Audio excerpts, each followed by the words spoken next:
Hi, thanks for watching this video series. This is a collection of videos showcasing how I made this workshop. This is not a how to build anything, but rather how I built this particular workshop. I'm not a professional, I made a lot of mistakes, and I didn't do everything as safely as I probably should have. If you're looking to do something like this yourself, I encourage you to try it, but please only do so at your own risk. If you like this video, please take a look at all the videos I have for this project. Thank you for watching, and please like and subscribe. So before I close up the ditch that my electrical service running to my new workshop is running in, I want to run some network cables from my house to my workshop. Just I have them just in case. I'm gonna run 5 runs of Cat6, and I want that there so I can run some network. I want to run at least one network cable so I could have hardwired internet out in my workshop. I might run a couple of cameras that run PoE, power over internet, so I can run some cameras to my security system. Basically, right now is the best time to do it because the ground's open. So these are some of the items that I'm going to be using. Some Cat6 punch down or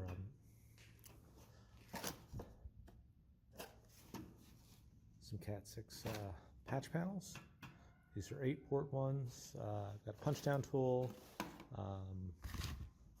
tester, some primer and cement for PVC, some pieces of Cat6, and the PVC itself. So the Cat6, what I did was I bought a 500-foot long spool of high-end Cat6 that has fully waterproof. It's direct bury. It's got it's full copper cores for the twisted pair, and it's got a foil wrap around it to stop interference. So the other thing I did was I color coded the ends of my cables, because if I just dropped 5 cables in the ground, looked at them on the other end, they would look exactly the same. You can, just test out and, set your tester up and go end to end, but I just spray painted the ends of 4 of them. And the reason I'm doing five lines is because I bought a 500-foot spool.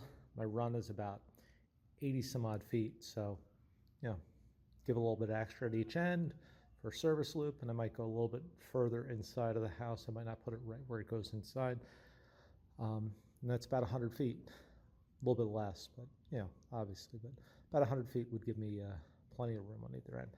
So I took the cable, cut it 4 cuts, making it into 5 pieces, and I laid it out. Luckily I have this nice big workshop to lay it out in, and I put some tape on it and somewhat regular intervals. Now, I could pull the cable through the tube. However, this is going to be a pretty short run, and the cable is really stiff. So, since I'm just dropping it in there, and there's one tube that's actually been bent, I'll go over that in a little bit. I'm just going to actually push it through the tube while I'm cementing the tube together. So I can push it through a couple of segments, cement those segments together, and drop them in the hole. That's pretty much it. If I was pulling them through, there's some really cool videos on how to do that out there.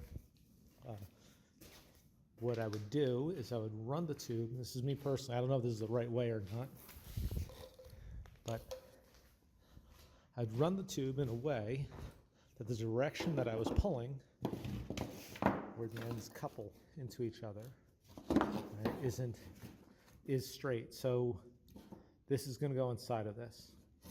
Now, if I was pulling the wire this way, I have the possibility of catching on an edge. Pulling the wire this way, I shouldn't catch on an edge, and everything on the inside there is smooth.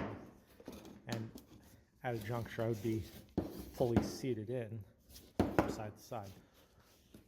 So what I usually think of is I want these connections to point, I want them to point in the direction of where I'm pulling from. So I could pull this way if I'm going to pull. The other thing is if you're going to pull wire or anything through conduit, another really cool thing I saw on YouTube, of course, was someone actually pulling the pull string through a long line by taking the pull string, connecting a plastic bag to one end of it. He had his tube already glued together and set up, and it was a much bigger tube than this. You'd need a much smaller bag for something like this, or even a small piece of plastic. But he put the plastic bag on one end with the string tied to it, and at the other end, he hooked up a shop vac. So the shop vac sucked the plastic bag through the tube to the other end, and when it got into the shop vac, you could hear the noise change because there's no longer high end. It goes from that wee to woo, it drops in pitch, and it would just go right inside the shop vac. You'd turn off the shop vac, open it up, and his string would be through. And then he took the string and used it for a pull tape. If I can find the video, I'll link it at in the description below. Really cool way of doing it.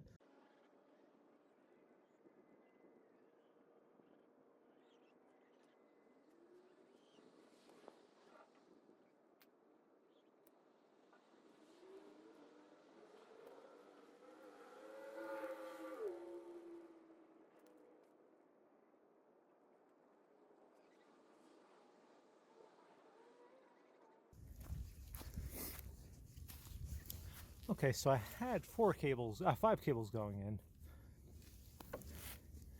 I'm cutting down to 4, from 5 to 4.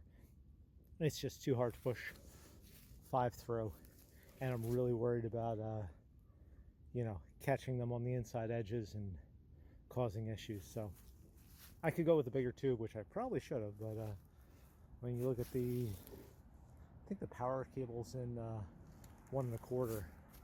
This is 1 inch, but I'll be fine with 4. That'll give me more than what I need. So I'm gonna go through, cut out all my work that I did for the electrical tape, and pull that blue line out. So I'll do that, get these started up, and I'll start linking the pieces together.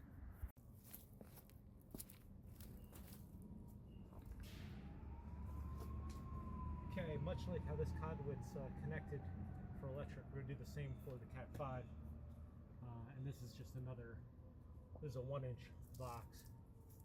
I don't know what they call them. They're like connector boxes or something.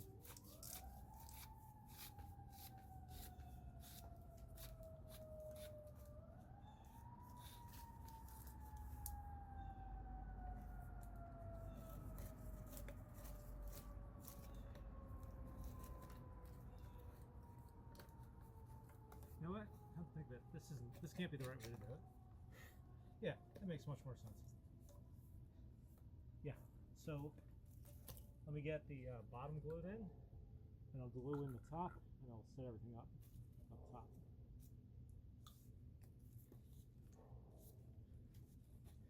Forgot that was the exact reason why I left everything loose up here.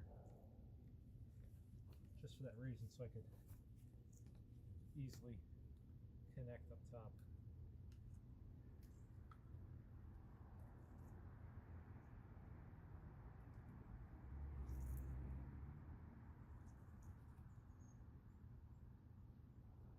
Probably wouldn't hurt to put it inside the box, but I mean, honestly.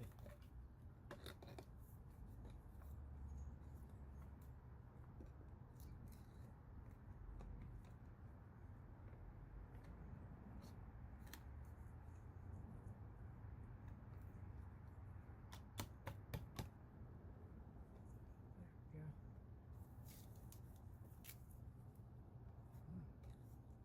And if you were pulling, you'd pull through this. Since I'm not, it's not an issue for me.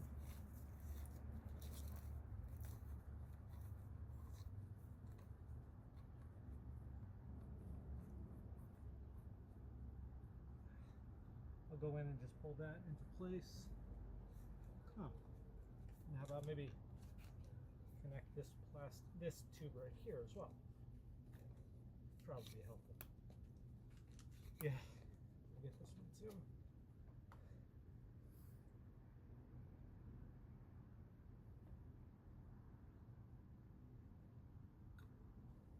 It is cold out here.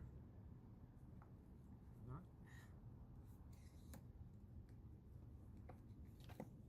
There we go.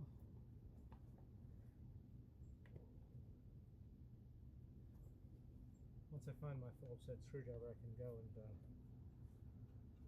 put this back in place. Then I'll do the same thing that was done over here. I'll just put tons of sealer around here. Just the pliable outdoor sealer stuff. I'm going to wait to do that till I do it to the outside, the inside, the outside and the inside on the house as well.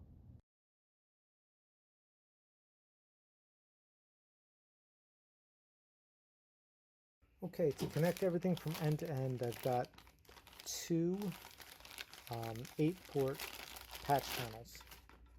One will be at either end, one will be inside the house, one will be in the workshop. This is what they look like when you open them up. They've got pinouts for each cable within your Cat 5, Cat 6E, whatever type of cabling that you're using. They have these little clamp downs. This one, the clamps are taken off right now, just like patch these down. And basically this will give you connectivity from end to end. Let me open this one up and I'll show you how to punch down cables that they make nice secure connections from one end to the other. This is what the inside of the patch panel looks like. I opened the second one up, and you could follow the wiring guide on the side here. Depending on what you're doing, we're doing just straight through Cat 5 connections. You could do what are called rollover connections, which simulates a network connection. I don't need any of that because I'm going to be using this for different things. I'm going to be using this for possibly some security cameras or maybe network connections, but basically these are just extensions that are going to go from one end to the other. So what I did first was I actually just took the sheathing off of this really crappy Cat 5 cable that I'm using this just as an example. And you'll notice that they're set up in pairs, and there's 4 pairs, so there's 8 wires. There's no grounding or no sheathing on this one, so we won't get a ground when we test from one box to the next. But I'm going to just follow the guide here, and I use my punch down tool. And a lot of people complain that I'm using it the wrong way. But I like to actually, these things have two different punch down sides. One's for actually punching the cable down, the other's for cutting off the little tail end that you leave behind. So I like to punch them down once and then cut them the second time through. Now, it really doesn't matter what order you do this in. The guide is just there to make it, give you a guide to work off of. So honestly, if you just followed the same order every time, it really wouldn't matter. With this, you put the tool in between the slot and basically push it down until it clicks. Next color is that orange. I'm going to have to cut some more of this jacketing off. You know what? Knife, cut that back.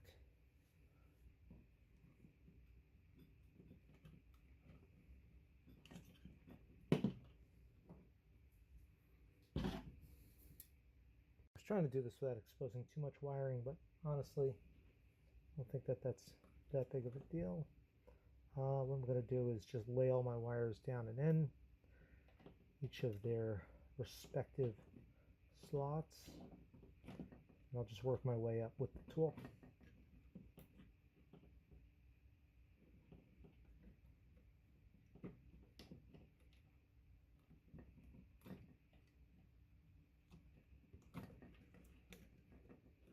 Obviously, as I get higher and higher, I don't need to have as much exposed wire, so really you need to have as much exposed wire as you would need to get to the lowest point. One of these little mini patch panels.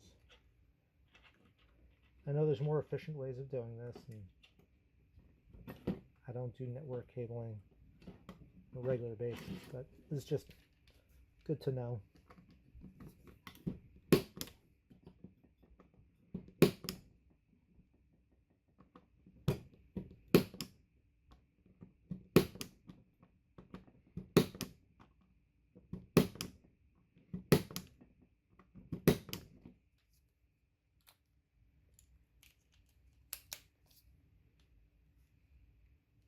Make sure I put the cutter on the outside so I don't cut the wrong end.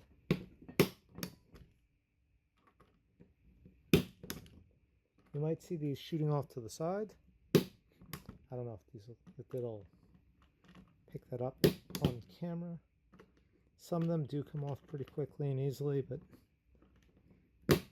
some of them will kind of linger. It's a good idea to nip these down just so you don't get a wire possibly just dangling and touching others.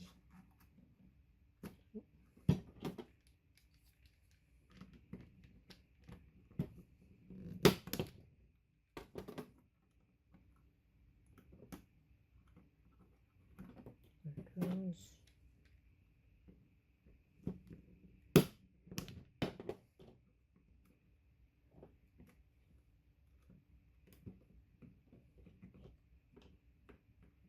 This one just doesn't want to cut.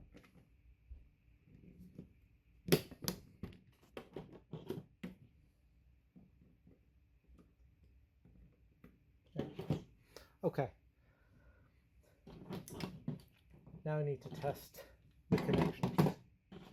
I'm going to actually test these with wires that have a ground or sheathing on them, like a ground sheathing on them. Since this doesn't have a ground on it, I don't expect that ground to light up when we run the test. This is a little cable tester, RJ45, RJ11, and what it does is it just sends a very small electrical connection down the line. This one's going through a very long loop that I have into the first patch panel, and then it's testing coming through the second one, and hopefully we get lights that chase each other down. Got a bad one. See, one's not working. So let me check connections here.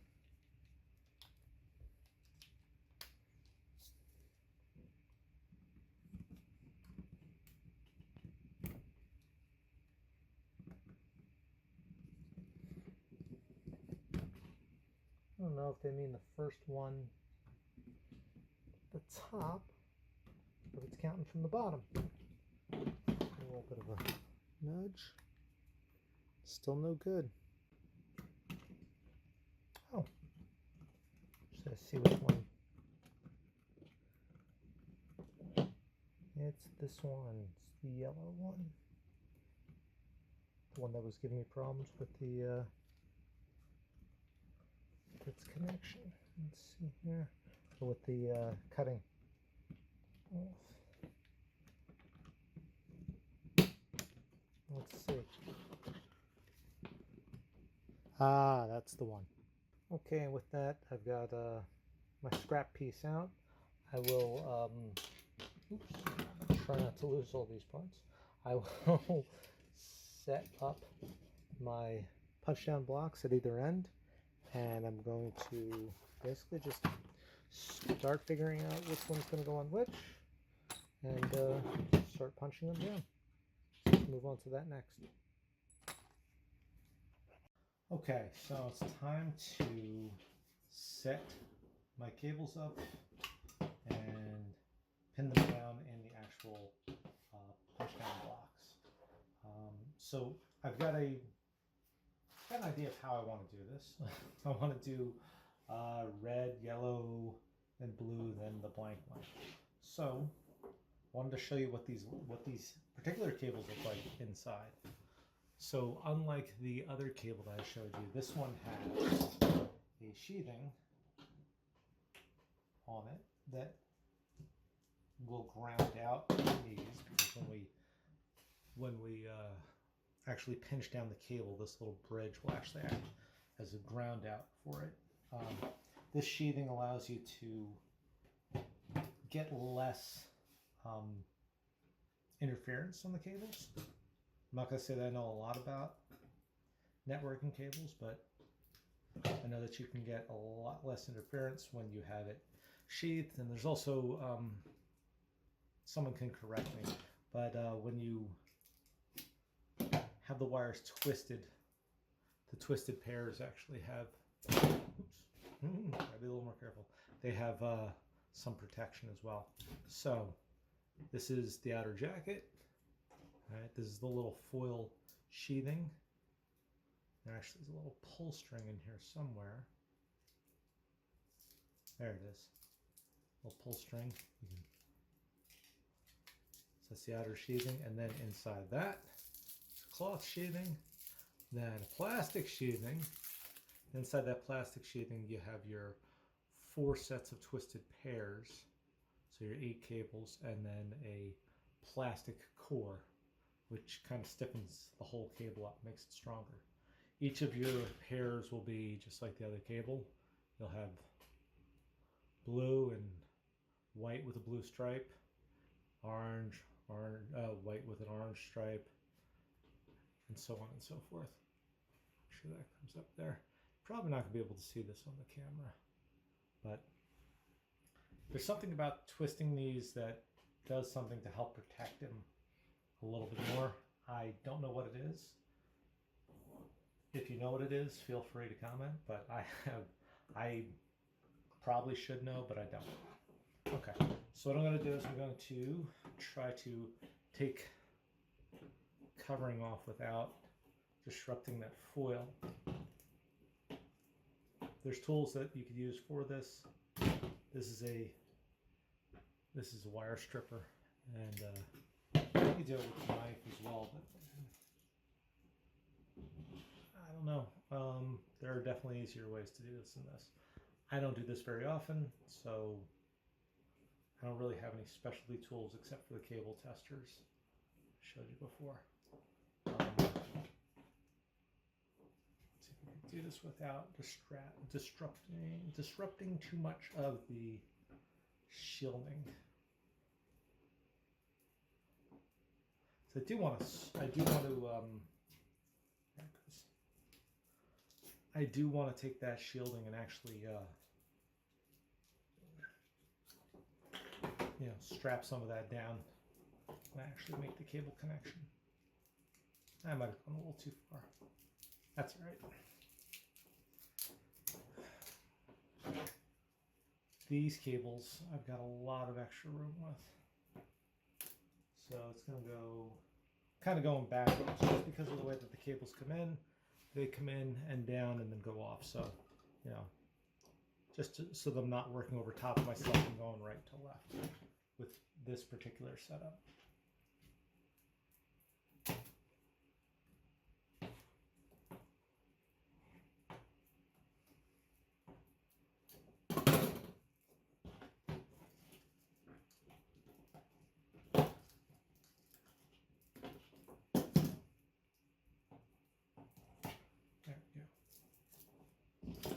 Do my best to try to do this all without disrupting the cables underneath.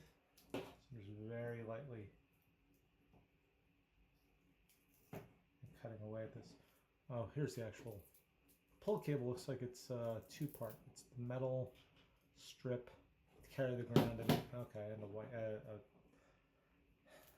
and as well as a cloth one. That metal strip is probably your ground that goes all the way through. So I'll wrap it up top. Take these.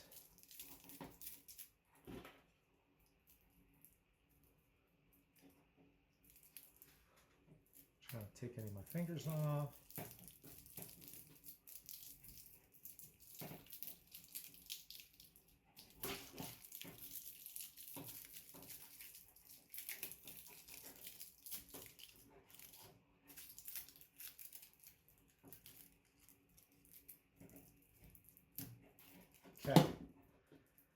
So there are my cables, and I got the plastic core.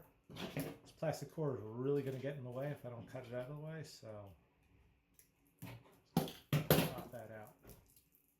Alright, so that's the red one. And what I'm going to do for this one, the same that I'm going to do for all of them, untwist my pairs. And there's going to be extra cable. I'll show you how to use the punch down tool to kind of clip off all the extra. I'm going to take these and just straighten them out.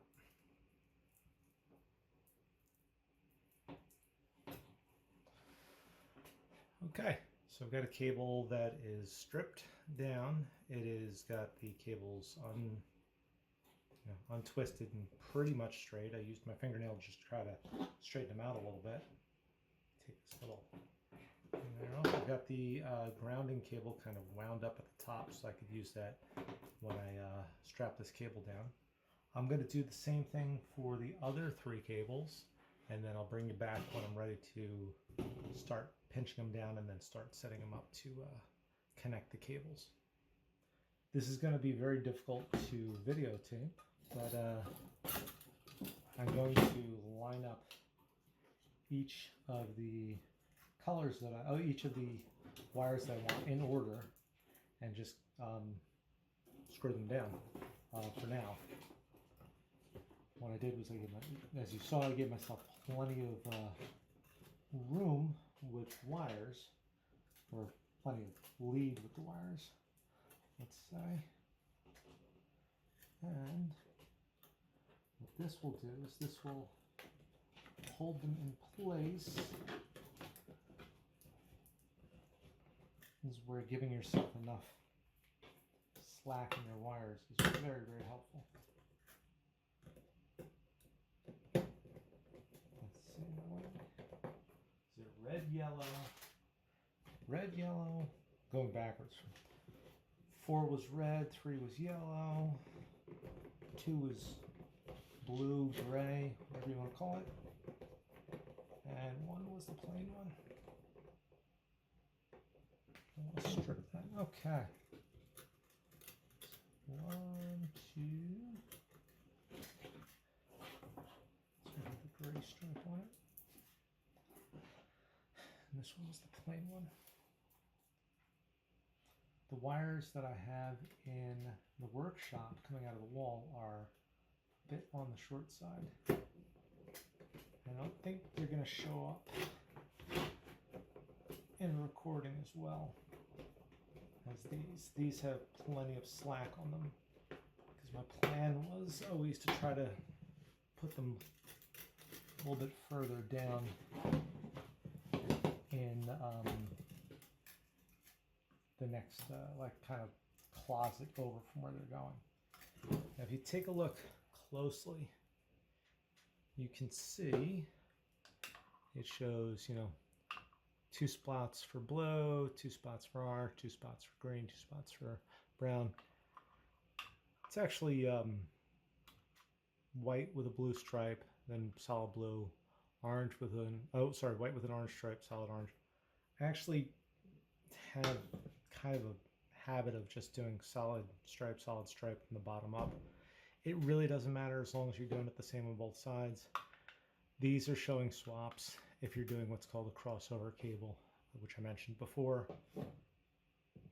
You're not really going to do a crossover cable unless you need to simulate a network connection.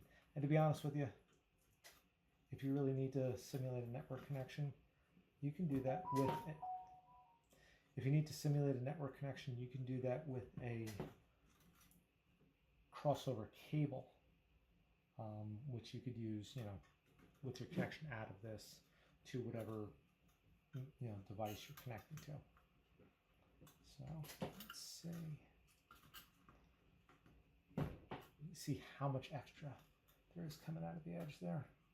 I'm trying to just keep these a little bit clear so that I'm not going over too many wires when I come across here.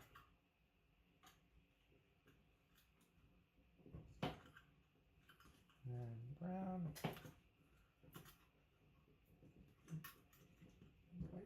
straight. Okay, so I kind of like laid them down for that first one.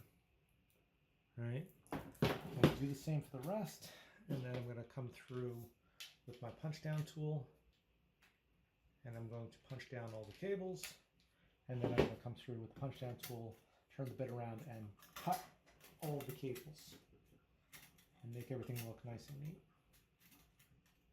Actually, you know what? I'm going to punch these all down now because I'm noticing that I'm layering them on top of each other.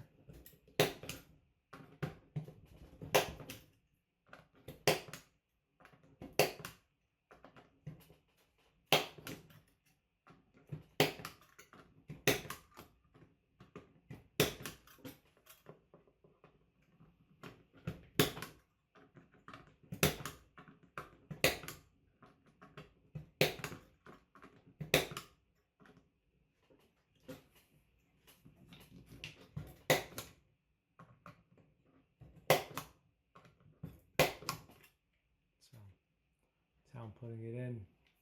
That's what the directions say. And then there's a cut one, which I'll show you next. Do the cut one for this particular tool. You release the tool, put it back in a certain way. Just a little ball bearing that holds it in place. You see how that one edge right there is longer? That's the cutting edge. So I want to put that on the outer edge. And what I do is the same basic thing.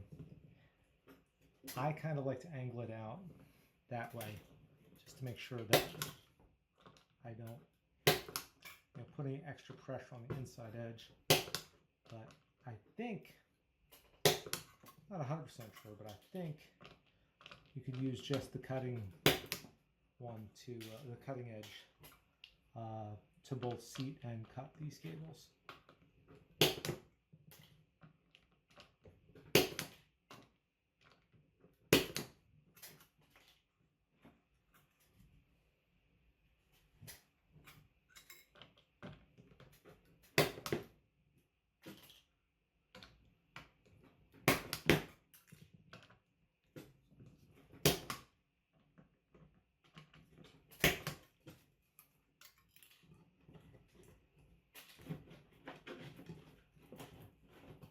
Seems a little loose.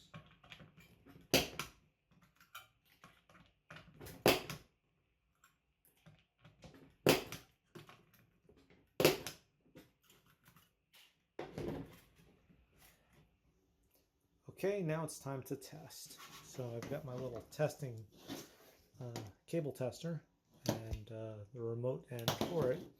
I have it connected with a shielded Cat 5 to the first port. I'm going to turn it on, and what will happen is when we connect to the other end, we should see the lights go 1 through 8 and then ground. Let's connect and see what they do. Okay, looks like we got a bad connection. 1, 2, 3, 4, 5, 7, 8, and ground. So 6 on port 1. It's not working. And I'm plugging the tester into port 2. We'll test that one out. Okay, so we are in port 2. Let's see what that does.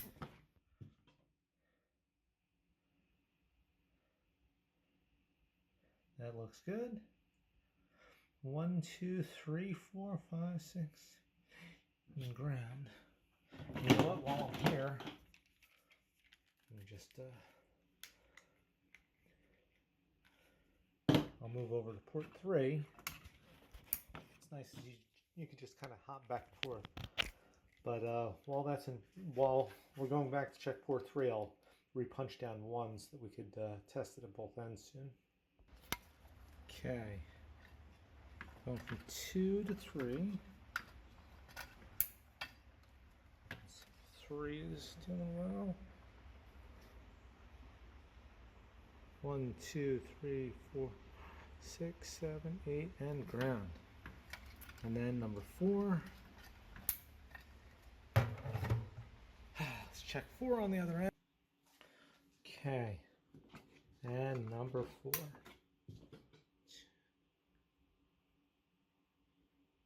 All right, 2, 3, and 4 look good. Okay, now we're going to replug into one and test that port. Let's see what it looks like on the other side when we connect it up. Okay, as you can see, this one wire is very short. I cut that one a little bit short, let's say. So I repinned or repunched down all those wires, cut the wire higher, repunched them all down, and now we're good. So the next step is going to be finding a spot where I can mount this. This one will probably go right here just because I don't have any more room for the wires. And I mount these on the wall and then retest everything again, make sure we didn't loosen any connections when I remount it. And that's it. All the wiring will be in at that point. Okay, now that everything's wired up, what I've done is I've mounted each of the Cat5 punch down blocks on the wall. Here in the workshop, I've actually got concrete concrete screws actually driven into a couple of holes that I've made. There's a ground strap. I'll eventually tie that in probably to the electrical box, which is right above this one. And now I'm just doing one last final check. So I put the tester on slow. You can see port 1 is good. And what I'll do is I'll move this up to the next slot, and I will check port 2 from inside. And you can see where I've actually mounted this inside. It's to the left of my electrical panel. Same thing here. I'll eventually ground out to the panel itself. There's port 2. I've set this to slow.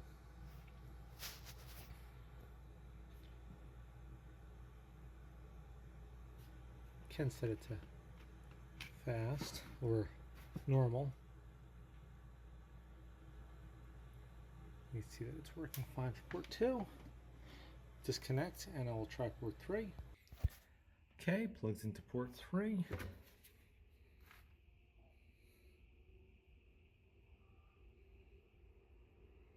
I know on the video it looks almost like there's lights above and below. That's actually reflection up and down.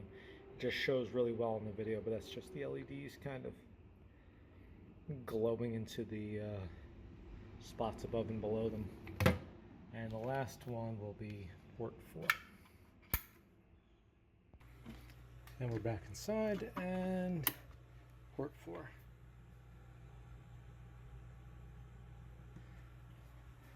So that's all of them. I still have 4 other ports open in case I break any of these, so I can move cables around. I have a lot of slack on this end inside the house, so if I want to move this over to this wall here, most of my networking equipment is down that way, one room over, so I'm probably going to run a couple of Cat5 or Cat6 cables over, and that's it for the network connections. I know these are not necessarily like something everyone would require or really need, but having hardwired connections to and from an accessory building could be really useful. Not everything works great wirelessly, and to be able to do something as simple as putting a wireless access point out in my workshop to extend my network, it's helpful. So I hope this was helpful to some of you. This isn't the right way to do all of it. This is just the way that I do it.